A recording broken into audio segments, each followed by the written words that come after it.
Apple ஐபாடை Steve jobs 2001ல் release பண்ணியிருந்தாரு. அன்னையிலிருந்து 2012 வரைக்கும் உலகம் முழுக்க 350 மில்லியன் ஐபாட் செல் ஆயிருக்கு. அதுவும் குறிப்பா ஆப்பிள் அவங்களுடைய ஐடியூன்ஸை லான்ச் பண்ணதுக்கு அப்புறமா பல மடங்கு அதிகமாச்சு. எல்லாம் நல்லா தான் போயிட்டு இருந்தது. இருந்தாலும் ஸ்டீவ் ஜாப்ஸ் அடுத்து என்ன பண்ணலாம் அப்படின்னு யோசிக்க ஆரம்பிச்சார். அந்த டைம்ல தான் பர்சனல் கம்ப்யூட்டர்ஸ் உடைய சேல்ஸ் கொஞ்சம் கொஞ்சமா அதிகமாக ஆரம்பிச்சது. பட் ஆனா பர்சனல் கம்ப்யூட்டர்ஸை ஐபாட் மாதிரி எல்லா இடத்துக்கும் கொண்டு போக முடியாது. அதனால ஸ்டீவ் ஜாப்ஸ் என்ன யோசிச்சார் அப்படின்னா ஐபாடை விட அப்கிரேடடான ஒரு டிவைஸை கிரியேட் பண்ணணும். அதே சமயத்தில் அந்த டிவைஸ் பர்சனல் கம்ப்யூட்டர்ஸ் பண்ற விஷயங்களையும் பண்ணணும். இந்த விஷயங்களை எல்லாம் மனசுல வச்சு அவர் கிரியேட் பண்ண ஒரு டிவைஸ் தான் ஐபோன். இப்போதான் ஒரு சிக்கல் வருது. ஸ்டீவ் ஜாப்ஸ் ஐபோனை லான்ச் பண்ணாரு அப்படின்னா அதுக்கப்புறம் ஐபாடுக்கு வேலையே இருக்காது. ஏன்னா அதோட வேலையும் ஐபோனே பார்த்துரும். இருந்தாலும் ஸ்டீவ் ஜாப்ஸ் ஒரு டஃப்பான முடிவை எடுத்தாரு. ஐபோனுடைய ஃபியூச்சர் மேல ஸ்டீவ் ஜாப்ஸ்க்கு பெரிய நம்பிக்கை இருந்தது. அது மட்டும் இல்லாம காலத்துக்கு ஏற்ற மாதிரி நம்ம பண்ற வியாபாரத்தை மாத்திக்கணும், இல்லாட்டி காணாம போயிடும். இதை நான் சொல்லல,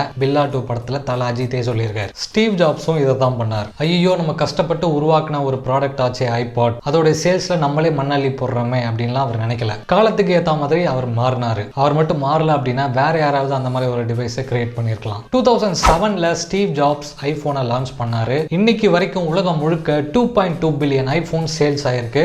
ஆப்பிளுக்கு வர ரெவன்யூல நியர்லி 50% ஐபோன் மூலமா மட்டும்தான் வருதான். ஆப்பிள் கம்பெனி ஒரு $1 trillion கம்பெனியா மாறினதுக்கு காரணமான ஒரு முக்கியமான ப்ராடக்ட் ஐபோன். எப்பவுமே நம்ம பண்ற பிசினஸ் கூட எமோஷனலா அட்டாச் ஆகவே கூடாது. நான் பல வருஷமா இந்த பிசினஸ் பண்ணிட்டு இருக்கேன், நாங்க பரம்பரை இந்த பிசினஸ் பண்ணிட்டு இருக்கோம், இதெல்லாம் மாற்ற முடியாது, நான் இப்படியே தான் இருப்பேன் அப்படிங்கிற மாதிரியான மென்டாலிட்டியில் இருந்தீங்க அப்படின்னா உங்களால பிசினஸ்ல சஸ்டெயின் பண்ணவே முடியாது. காலத்துக்கு ஏற்ற மாதிரி நம்ம மாறிக்கிட்டே தான் இருக்கணும். ஸ்டீவ் ஜாப்ஸ் கிட்ட இருந்து நம்ம கத்துக்க வேண்டிய மிக முக்கியமான பிசினஸ் லெசன் இது. இன்னைக்கு நம்ம வீடியோல பார்த்த விஷயங்கள் எல்லாமே உங்களுக்கு ரொம்பவே யூஸ்ஃபுல்லா இருந்திருக்கும் நம்புறேன். இன்னைக்கு பார்த்த இன்ஃபர்மேஷன்ஸ்லேயே உங்களுக்கு ரொம்ப பிடிச்சது எது அப்படிங்கிறத கீழே கமெண்ட் பண்ணுங்க.